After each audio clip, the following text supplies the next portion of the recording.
In Creo Parametric, there is a simple trick for creating a cut using a datum plane. Here I have a part model. It is a bit complicated. Let me turn on my datum plane display.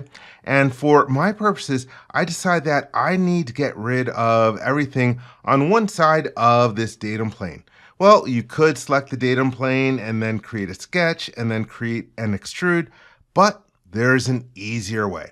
With the datum plane selected, I will choose the Solidify command, and the Solidify command is typically used with surfacing, but in this particular situation, you can also use it to create a cut.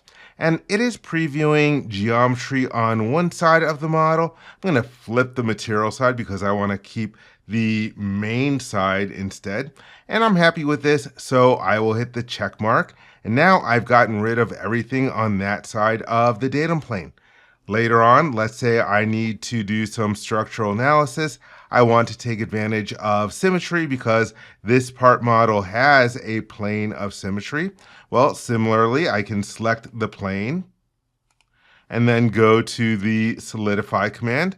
And I'm happy with the half that it is showing me. I will hit the check mark, and that way I can take advantage of symmetry in the model when I am performing structural analysis using that Solidify command. If I want to bring back the other portion, hey, I can always suppress that Solidify, and that way I have the other portion of the model.